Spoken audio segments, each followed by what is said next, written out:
A very special good evening to all of you.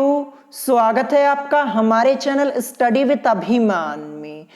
आज मैं आप लोगों के लिए पॉलिटेक्निक एंट्रेंस एग्जाम 2021 के लिए साइंस में फिजिक्स के एक इंपॉर्टेंट चैप्टर प्रकाश की प्रकृति तथा परावर्तन, जिसको हम इंग्लिश में बोलते हैं nature of light and reflection, इस चैप्टर का पार्ट 3 लेकर आया हूं। तो इससे पहले मैंने इस चैप्टर के टोटल 2 पार्ट्स ऑलरेडी अपलोड कर दिए हैं। तो अगर अभी तक आप लोगों ने इन वीडियोस को नहीं देखा है तो इन वीडियोस की लिंक मैंने आप लोगों को डिस्क्रिप्शन बॉक्स में दे दी है, आप वहां से जाकर इन वीडियोस को देख सकते हैं। तो चलिए फिर आज की इस वीडियो को स्टार्ट करते हैं। तो इससे पहले पार्ट 1 में मैंने आप लोगों को इस चैप्टर का थ्योरी पार्ट कंप्लीटली फिनिश करवा दिया है और पार्ट 2 में मैंने आपको इस चैप्टर के टोटल 15 क्वेश्चंस ऑलरेडी सॉल्व करवा दिए हैं। तो आज की इस वीडियो में हमें यहाँ पे क्वेश्चन नंबर 16 से सॉल्व करना है और मैं आपको बता दूं आज की इस वीडियो में ये चैप्टर आप लोगों का कंप्लीटली फिनिश हो जाएगा। तो चलिए फिर देखते हैं यहाँ पे क्वेश्चन नंबर 16 दिया क्या है। तो क्वेश्चन नंबर 16 आप लोग अपनी स्क्रीन के ऊपर देख पा रहे होंगे। तो यहाँ पे क्वेश्चन लिखा हुआ है कि समतल दर्पण के सामने एक वस्तु दर्पण से 10 सेंटीमीटर की दूरी पर रखी गई है। दर्पण से प्रतिबिंब की दूरी होगी। 4 ऑप्शंस आप लोगों की स्क्रीन के ऊपर आप लोगों को यहां पे दिख रहे होंगे और मैं आपको बता दूं अभी कल ही मैंने आपको इस टाइप का एक क्वेश्चन सॉल्व कराया हुआ है। ये क्वेश्चन आप लोगों का टोटली कॉन्सेप्चुअल क्वेश्चन है। अभी कल ही मैंने आपको इसी क्वेश्चन से रिलेटेड एक क्वेश्चन सॉल्व कराया हुआ था। तो चलिए सबसे पहले मैं आपको इस क्वेश्चन का करेक्ट आंसर बता देता हूं। तो इस क्वेश्चन का करेक्ट आंसर क्या हो जाएगा? ऑप्शन बी हो जाएगा, यानी 10 सेंटीमीटर ही होगा। क्यों हुआ चलिए मैं आपको कॉन्सेप्ट बता देता हूं। ये क्वेश्चन आप लोगों का टोटली कॉन्सेप्चुअल क्वेश्चन है। तो यहां पे कॉन्सेप्ट क्या यूज होने वाला है तो मैं आपको बता दूं, समतल दर्पण से प्रतिबिंब की दूरी समतल दर्पण से वस्तु की दूरी के बराबर होती है। ये मैंने आपको कल ही बताया हुआ था। तो क्वेश्चन को एक बार पढ़िए। यहां पे लिखा है कि समतल दर्पण के सामने एक वस्तु दर्पण से 10 सेंटीमीटर की दूरी पर रखी गई है, यानी समतल दर्पण से वस्तु की दूरी कितनी है? 10 सेंटीमीटर है। फिर हमसे पूछा गया कि दर्पण से प्रतिबिंब की दूरी होगी, तो दर्पण से प्रतिबिंब की दूरी भी क्या हो जाएगी? 10 सेंटीमीटर ही होगी। ऐसा क्यों हुआ? क्योंकि मैंने अभी आपको बताया ना कि समतल दर्पण से प्रतिबिंब की दूरी समतल दर्पण से वस्तु की दूरी के बराबर होती। बस यही कॉन्सेप्ट आपको ध्यान रखना है। विद इन 5 सेकंड के अंदर आप इस क्वेश्चन को सॉल्व कर पाएंगे। तो ऑप्शन बी इस क्वेश्चन का करेक्ट आंसर हो जाएगा, 10 सेंटीमीटर। तो मैंने आपको इस टाइप के टोटल 2 क्वेश्चन करवा दिए, एक कल करवाया था और एक आज यहां पे करवा दिया, और दोनों क्वेश्चंस आप लोगों के मोस्ट इंपॉर्टेंट है, ध्यान रखिएगा। अब चलिए इसके बाद देखते हैं नेक्स्ट क्वेश्चन, क्वेश्चन नंबर 17। तो क्वेश्चन नंबर 17 आप लोग अपनी स्क्रीन के ऊपर देख पा रहे होंगे। क्वेश्चन यहाँ पे है कि सूर्य का प्रकाश कमरे में नहीं पहुंचता, फिर भी कमरे में अंधेरा नहीं रहता है। यह किसके कारण होता है ये आपको यहां पे बताना है। ऑप्शन ए दिया है प्रकीर्णन के कारण, ऑप्शन बी दिया है अपवर्तन के कारण, ऑप्शन सी दिया है ध्रुवण के कारण और ऑप्शन डी दिया है इनमें से कोई नहीं। तो मैं आपको बता दूं इस क्वेश्चन का करेक्ट आंसर हो जाएगा ऑप्शन डी, यानी इनमें से कोई नहीं। तो फिर ये किसके कारण होता है? तो ये होता है विवर्तन के कारण। किसके कारण होता है? विवर्तन के कारण ये होता है। तो विवर्तन क्या ये आपका ऑप्शन में कहीं दिया है? दिया ही नहीं हुआ है। तो करेक्ट आंसर आपका ऑप्शन डी हो जाएगा, यानी इनमें से कोई नहीं। और विवर्तन इसको हम इंग्लिश में क्या बोलते हैं? इसको हम इंग्लिश में बोलते हैं डिफ्रैक्शन। क्या बोलते हैं? डिफ्रैक्शन बोलते हैं। ये भी आपको ध्यान रखना है, ठीक है। तो ऑप्शन डी इस क्वेश्चन का करेक्ट आंसर हो जाएगा। अब चलिए इसके बाद देखते हैं नेक्स्ट क्वेश्चन, क्वेश्चन नंबर 18। तो क्वेश्चन नंबर 18 आप लोग अपनी स्क्रीन के ऊपर देख पा रहे होंगे। क्वेश्चन यहाँ पे है कि एक मनुष्य की लंबाई 1.4 मीटर है, उसको अपना पूरा प्रतिबिंब देखने के लिए दर्पण की कम से कम लंबाई लेनी होगी। तो मैं आपको सबसे पहले बता दूं कि यहां पे समतल दर्पण की बात हो रही है। क्वेश्चन में समतल दर्पण आपका नहीं लिखा है, समतल ये नहीं लिखा हुआ है, लेकिन ध्यान रखिएगा कि यहां पे समतल दर्पण की बात हो रही है। और अभी कल ही मैंने आपको इसी क्वेश्चन से रिलेटेड एक क्वेश्चन सॉल्व कराया हुआ था, कल ही आपको एक क्वेश्चन सॉल्व कराया हुआ था। तो चलिए हम इस क्वेश्चन को सॉल्व करना स्टार्ट करते हैं। तो मैं आपको सबसे पहले इसका कॉन्सेप्ट बता देता हूं कि इस क्वेश्चन को सॉल्व करने के लिए हम कॉन्सेप्ट क्या यूज करने वाले हैं, ये मैं आपको सबसे सबसे पहले बता देता हूं। तो मैं आपको बता दूं कि समतल दर्पण में किसी व्यक्ति को अपना पूरा प्रतिबिंब देखने के लिए दर्पण की लंबाई व्यक्ति की ऊंचाई से आधी होनी चाहिए। क्या मैंने आपको बताया कि दर्पण की लंबाई व्यक्ति की ऊंचाई से आधी होनी चाहिए, ये कल भी मैंने आप लोगों को बताया था। तो यहां पे हमसे क्वेश्चन में क्या पूछा जा रहा है कि उसको यानी मनुष्य को अपना पूरा प्रतिबिंब देखने के लिए दर्पण की कम से कम लंबाई लेनी होगी। तो पूरा प्रतिबिंब देखने के लिए आवश्यक दर्पण की लंबाई इज इक्वल टू आपका क्या हो जाएगा, तो यहां पे हो जाएगा मनुष्य की लंबाई, क्या हो जाएगा मनुष्य की लंबाई, और अपॉन में आपका क्या हो जाएगा, अपॉन में आपका हो जाएगा 2, क्या हो जाएगा अपॉन में आपका 2 हो जाएगा। तो मनुष्य की लंबाई हमें यहां पे कितनी दी है 1.4 मीटर दी है, 1.4 और अपॉन में आपका 2 हो जाएगा। अब देखिए यहां पे पॉइंट लगा है, जब इस पॉइंट को हम यहां से हटाएंगे तो इसके बाद एक संख्या यहां पे 4 है तो नीचे हमारा एक 0 बढ़ जाएगा, यानी क्या मिल जाएगा हमें मिल जाएगा 14/20 ये मिल जाएगा। इसी को हम सॉल्व कर लेते हैं, तो चलिए मैं आपको आगे सॉल्व करके दिखाता हूं। 14/20 ये हमें मिला ना, इसको हम सॉल्व करेंगे, 2 7 14 और 2 10 आपका 20 यहां पे हो जाएगा, 7/10 मिला है। जब इसको सॉल्व करेंगे, सॉल्व करने पर हमें 0.7 मीटर ये मिलेगा और यही इस क्वेश्चन का करेक्ट आंसर हो जाएगा। तो चलिए ऑप्शन में चेक करते हैं 0.7 मीटर कहां दिया है, तो ये आपका दिया है ऑप्शन सी में। ऑप्शन सी इस क्वेश्चन का करेक्ट आंसर हो जाएगा। आई होप आपको ये क्वेश्चन समझ में आ गया होगा, कॉन्सेप्ट भी मैंने आपको बता दिया। तो इस टाइप के मैंने आपको यहाँ पे टोटल 2 क्वेश्चन सॉल्व कराए हैं, एक कल करवाया हुआ था, एक आज करवा दिया है, और ये दोनों आपके इंपॉर्टेंट है, ध्यान रखिएगा। अब चलिए इसके बाद देखते हैं नेक्स्ट क्वेश्चन, क्वेश्चन नंबर 19 क्या दिया है। तो क्वेश्चन नंबर 19 यहां पे है कि किस दर्पण से बने प्रतिबिंब का आवर्धन सदैव 1 होता है। क्या पूछा गया कि किस दर्पण से बने प्रतिबिंब का आवर्धन सदैव 1 होता है। 4 ऑप्शंस आपको यहां पे दिख रहे होंगे, तो करेक्ट आंसर क्या हो जाएगा, करेक्ट आंसर आपका हो जाएगा समतल दर्पण। और यह क्वेश्चन आप लोगों का मोस्ट इंपॉर्टेंट है, आपके एंट्रेंस एग्जाम में पूछा जा सकता है। तो ऑप्शन सी इस क्वेश्चन का करेक्ट आंसर हो जाएगा। अब चलिए इसके बाद देखते हैं नेक्स्ट क्वेश्चन, क्वेश्चन नंबर 20। तो क्वेश्चन नंबर 20 आप लोगों को अपनी स्क्रीन के ऊपर दिख रहा होगा। क्वेश्चन यहां पे है कि किसी वस्तु के प्रदीप्त होने का पता लगाया जा सकता है। ऑप्शन ए दिया है वस्तु को गर्म करके, नहीं। ऑप्शन बी दिया है वस्तु पर पॉलिश करके, ये भी नहीं होगा। ऑप्शन सी दिया वस्तु को अंधकार में रखकर। ऑप्शन सी इस क्वेश्चन का करेक्ट आंसर हो जाएगा, यानी वस्तु को अंधकार में रखकर किसी वस्तु के प्रदीप्त होने का पता लगाया जा सकता है। ठीक है, और प्रदीप्त वस्तुओं के बारे में मैंने आपको थ्योरी पार्ट में ऑलरेडी बताया हुआ है कि जो वस्तुएं स्वयं प्रकाश उत्पन्न करती हैं क्या कहलाती हैं, प्रदीप्त वस्तुएं कहलाती हैं। ठीक है, ये मैंने आपको ऑलरेडी बताया है। तो करेक्ट आंसर आपका यहां पे ऑप्शन सी हो जाएगा, वस्तु को अंधकार में रखकर। अब चलिए नेक्स्ट क्वेश्चन देखते हैं, क्वेश्चन नंबर 21।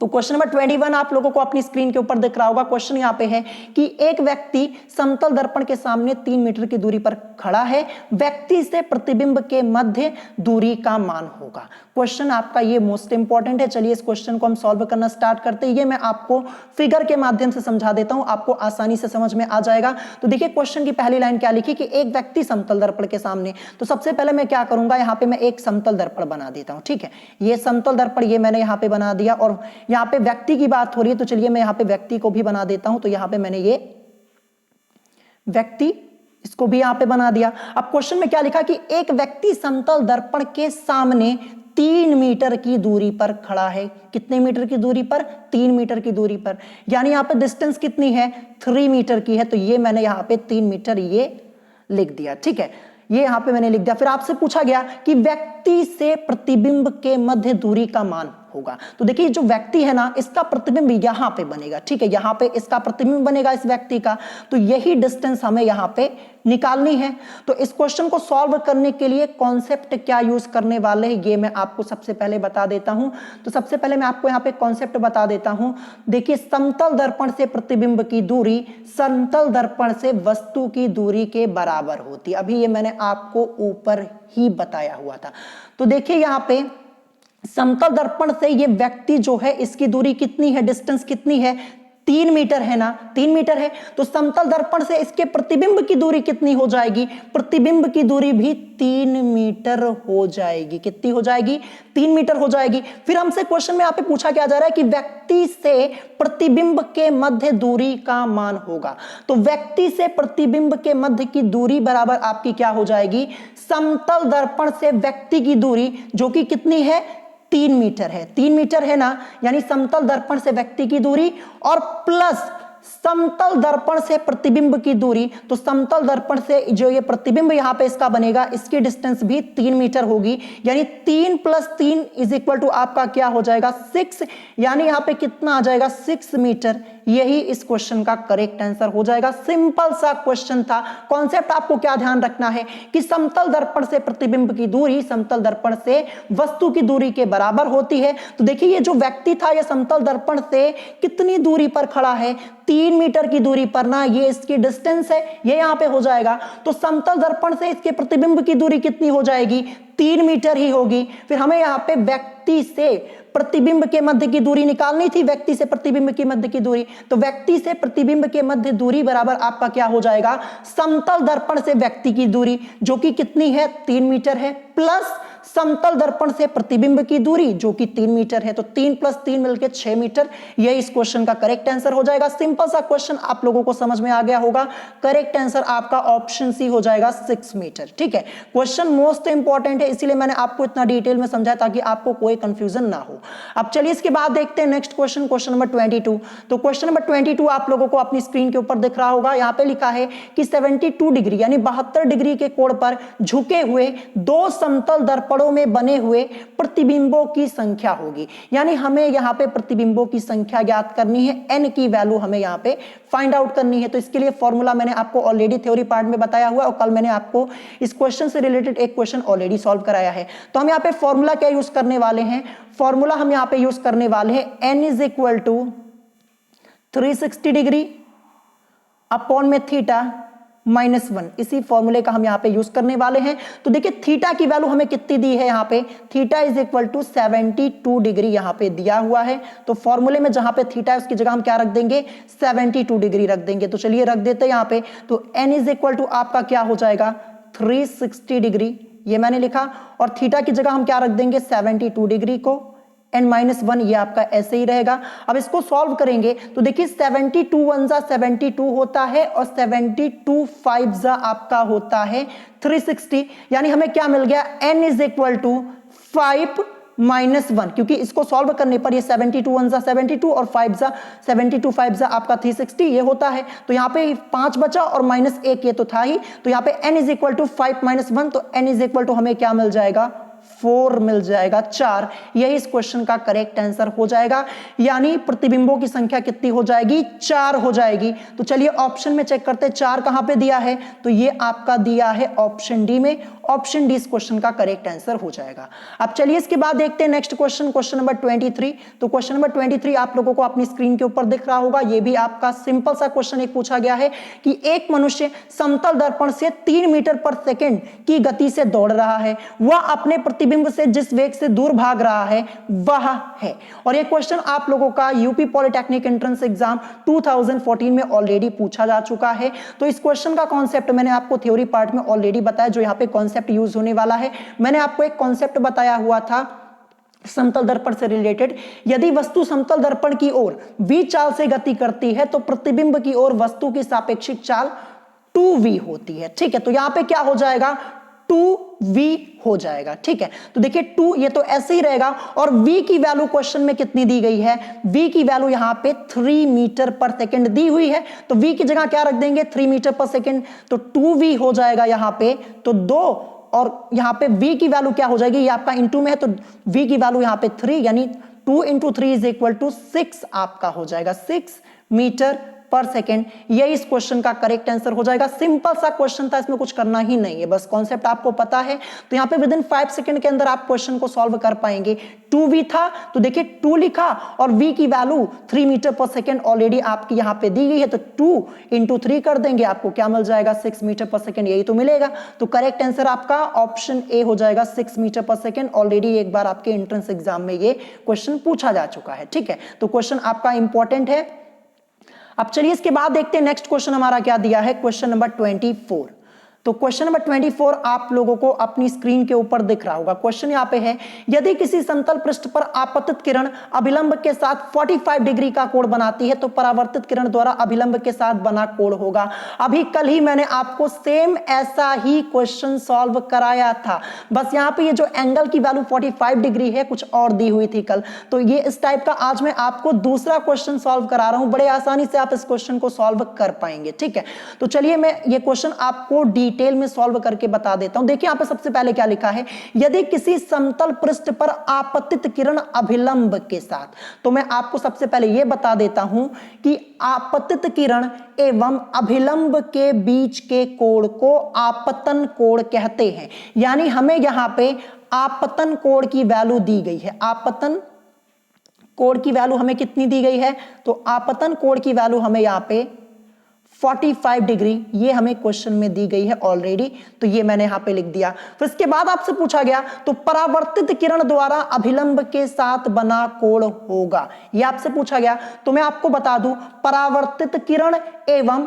अभिलंब के बीच के कोण को परावर्तन कोण कहते हैं, ये कल भी मैंने आपको बताया था। यानी हमें यहां पे परावर्तन कोण की वैल्यू को फाइंड आउट करना है। परावर्तन कोण यही हमें यहां पे निकालना है, यही हमें यहां पे फाइंड आउट करना है। तो चलिए आगे इस क्वेश्चन को सॉल्व करते हैं।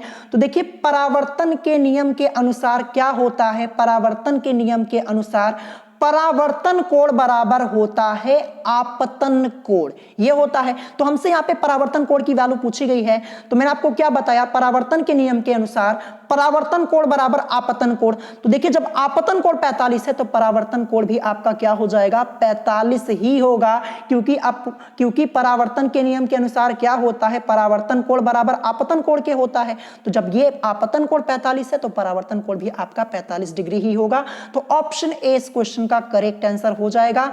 इस टाइप का मैंने आज आपको यहां पे दूसरा क्वेश्चन सॉल्व करा दिया है और दोनों क्वेश्चन आपके इंपॉर्टेंट है। ठीक है, क्वेश्चन इंपॉर्टेंट है। देखिए ये सब कॉन्सेप्चुअल क्वेश्चन है, अगर आपको कॉन्सेप्ट पता है तो 5 सेकंड के अंदर सॉल्व कर पाएंगे। मैं आपको यहां पे डिटेल में समझाता हूं, इसीलिए टाइम लगता है, क्योंकि आपका समझना यहां पे जरूरी है। तो मैं चाहूं तो ये क्वेश्चन आपको 5 सेकंड में भी करवा सकता हूं, लेकिन फिर आपको समझ में नहीं आएगा, इसीलिए मैं आपको इतना डिटेल में बताता हूं ताकि आपको कोई डाउट ना हो। तो करेक्ट आंसर आपका यहां पे ऑप्शन ए हो जाएगा, 45 डिग्री। आई होप आपको ये क्वेश्चन समझ में आ गया होगा। अब चलिए देखते हैं next question, question number 25। Question number 25 आपसे पूछा गया कि प्रकाश की तरंग दैर्घ्य की परास है। आपसे क्या पूछा गया कि प्रकाश की तरंग दैर्घ्य की परास है। 4 ऑप्शंस आप लोगों की स्क्रीन के ऊपर आप लोगों को दिख रहे होंगे। ठीक है, तो मैं आपको ये क्वेश्चन याद करने के लिए एक ट्रिक बताने वाला हूं। ठीक है, अगर आप इस ट्रिक को ध्यान रखेंगे ना तो आप इस क्वेश्चन के आंसर को कभी नहीं भूलेंगे। जैसे आपके सामने ये क्वेश्चन आएगा तुरंत आप आंसर कर पाएंगे। देखिए यहां पे आपको 4 ऑप्शन दिए गए हैं।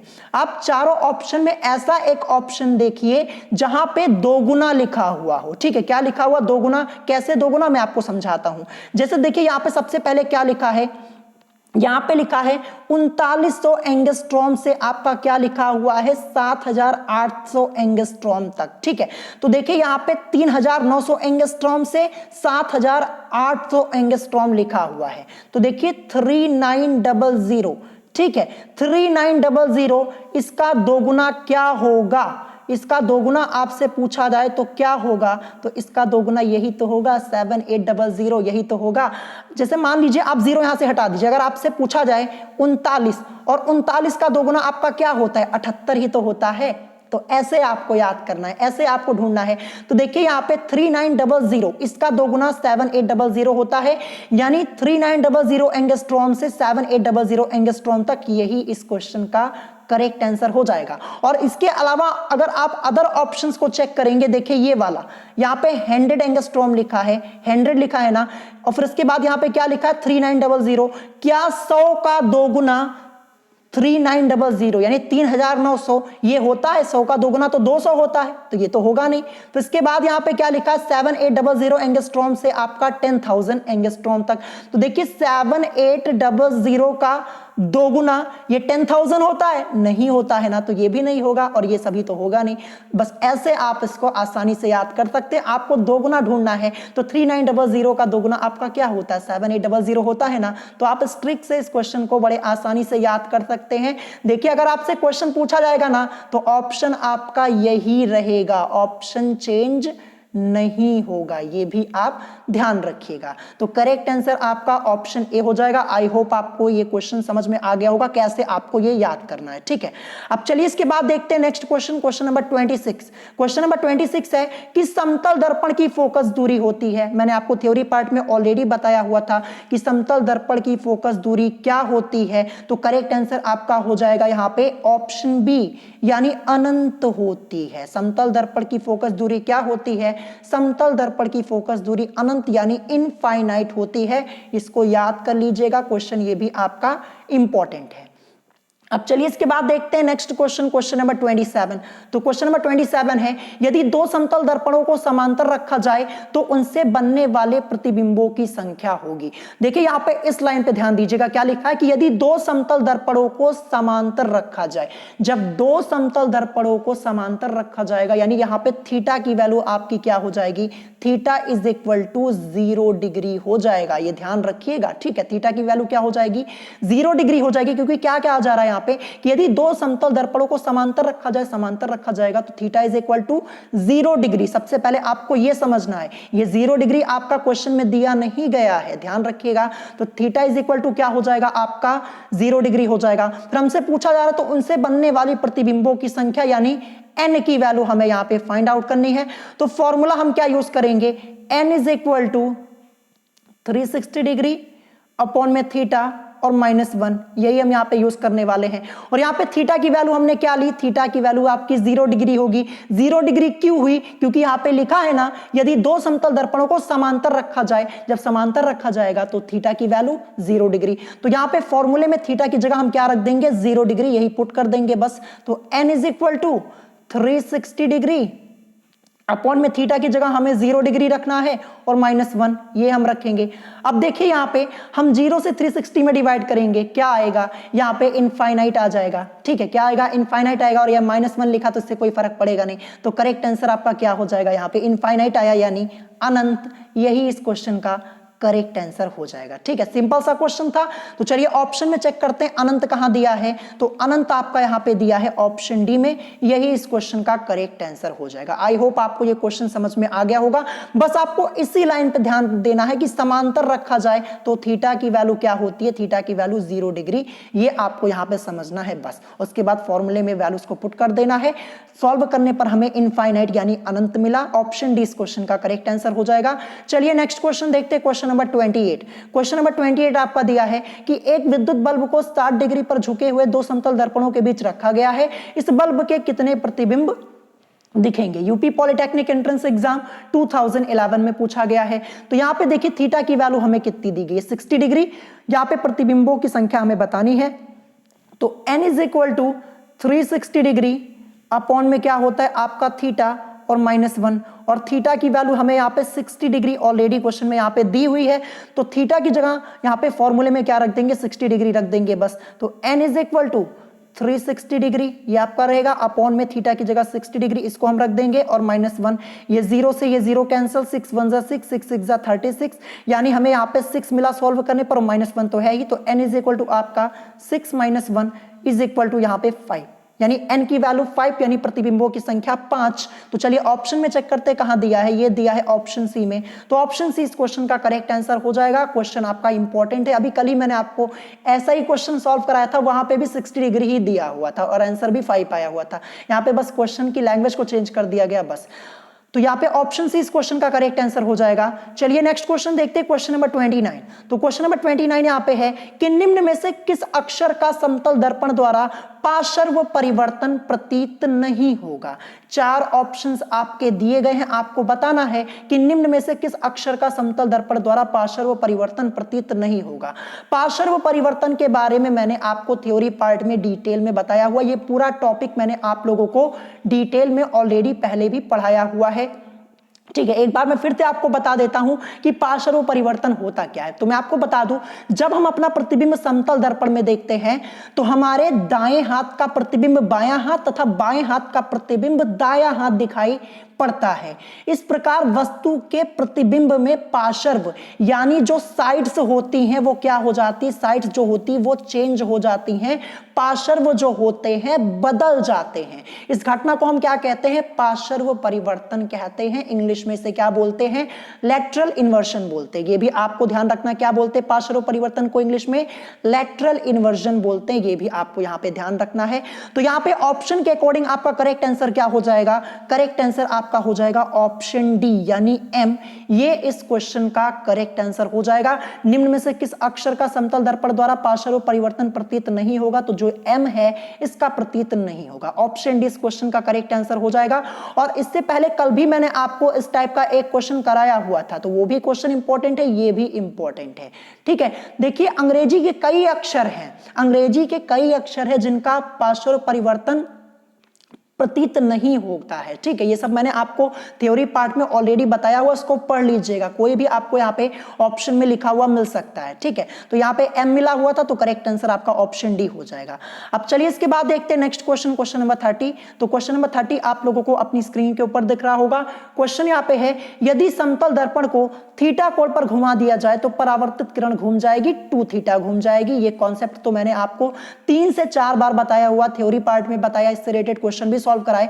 तो यदि समतल दर्पण को थीटा कोण पर घुमा दिया जाए तो परावर्तित किरण घूम जाएगी, 2 थीटा घूम जाएगी। करेक्ट आंसर आपका ऑप्शन ए हो जाएगा। ठीक है, चलिए नेक्स्ट क्वेश्चन देखते हैं। यहाँ पे क्वेश्चन नंबर 31 क्या दिया है, तो क्वेश्चन नंबर 31 आप लोगों को अपनी स्क्रीन के ऊपर दिख रहा होगा।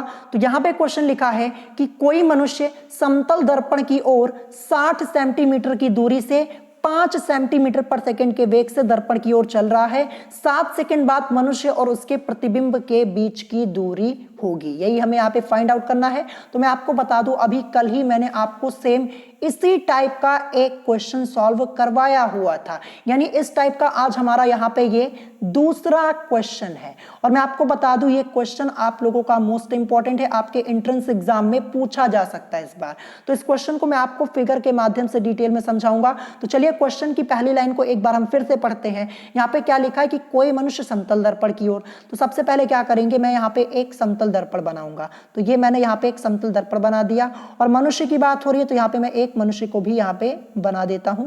तो ये मैंने यहाँ पे एक मनुष्य को, इसको भी बना दिया। अब यहाँ पे क्वेश्चन में देखिए क्या लिखा है कि कोई मनुष्य समतल दर्पण की ओर 60 सेंटीमीटर की दूरी से, क्या लिखा है 60 सेंटीमीटर की दूरी से, यानी मनुष्य और समतल दर्पण के बीच की टोटल डिस्टेंस कितनी दी है क्वेश्चन में, ये हमें दी है 60 सेंटीमीटर। ये मैंने यहां पे लिख दिया। फिर उसके बाद आगे लिखा है कि 5 सेंटीमीटर पर सेकंड के वेग से दर्पण की ओर चल रहा है, यानी जो ये मनुष्य है ये 5 सेंटीमीटर पर सेकंड के वेग से दर्पण की ओर ये चल रहा है। ये भी आपको यहां पे ध्यान रखना, ये क्वेश्चन में आपका लिखा हुआ है। फिर आगे आपसे पूछा गया कि 7 सेकंड बाद मनुष्य और उसके प्रतिबिंब के बीच की दूरी होगी, यही हमें यहां पे निकालना है। तो मैंने मान लिया कि 7 सेकंड पश्चात ये मनुष्य चलते चलते यहां तक पहुंच गया, क्योंकि क्वेश्चन में लिखा है ना कि 5 सेंटीमीटर पर सेकंड के वेग से दर्पण की ओर ये मनुष्य चल रहा है। तो मैंने मान लिया कि 7 सेकंड के पश्चात ये मनुष्य चलते चलते यहां तक पहुंच गया। ठीक है, ये सिर्फ मैंने माना हुआ है, अभी हम इस डिस्टेंस को निकालेंगे भी। जब मनुष्य यहां पे पहुंच गया और इसका जो प्रतिबिंब होगा ये दर्पण के पीछे यहां पे बनेगा, तो हमें यहां पे 7 सेकंड बाद मनुष्य, यानी ये मनुष्य और उसके प्रतिबिंब जो कि यहां पे बनेगा के बीच की दूरी निकालनी है। इसी डिस्टेंस को हमें यहां पे फाइंड आउट करना है। तो सबसे पहले हम यहां पे क्या करेंगे, सबसे पहले हम यहां पे ये फाइंड आउट करेंगे कि जब मनुष्य 5 सेंटीमीटर पर सेकंड के वेग से चला है 7 सेकंड तक, तो उसने कितनी दूरी तय की है, यानी हम यहां पे दर्पण की ओर चली गई दूरी को निकालेंगे सबसे पहले। ठीक है, तो देखिए बेसिक फॉर्मूला आपका क्या होता है, चाल बराबर दूरी बटे समय होता है, लेकिन हमें यहां पे दूरी निकालनी है, तो दूरी बराबर आपका क्या हो जाएगा, चाल गुणे समय हो जाएगा। तो दूरी बराबर चाल आपकी कितनी हो जाएगी, ये 5 सेंटीमीटर पर सेकंड के वेग से दर्पण की ओर चल रहा है ये मनुष्य, ठीक है, तो ये चाल हो जाएगी। तो दूरी बराबर चाल कितनी हो गई, 5 सेंटीमीटर पर सेकंड दी हुई है, तो 5 और गुणे समय, समय आपका 7 सेकंड, तो 5 गुणे 7 बराबर हमें क्या मिल जाएगा, 35 सेंटीमीटर। ये हमें मिल गई दर्पण की ओर चली गई दूरी। क्या मिल गया, दर्पण की ओर चली गई दूरी हमें कितनी मिल गई, 35 सेंटीमीटर मिल गई। यानी जब मनुष्य 5 सेंटीमीटर पर सेकंड के वेग से चला है 7 सेकंड तक, तो उसने कितनी दूरी तय की है, तो उसने दूरी तय की है 35 सेंटीमीटर की। यानी इस मनुष्य ने यहाँ पे 35 सेंटीमीटर की दूरी तय कर ली है ऑलरेडी। ये मैंने यहां पे लिख दी, जो ये मैंने मानी हुई थी यहां पे, ठीक है। तो 35 सेंटीमीटर की दूरी इसने ऑलरेडी यहां पे कवर कर ली है।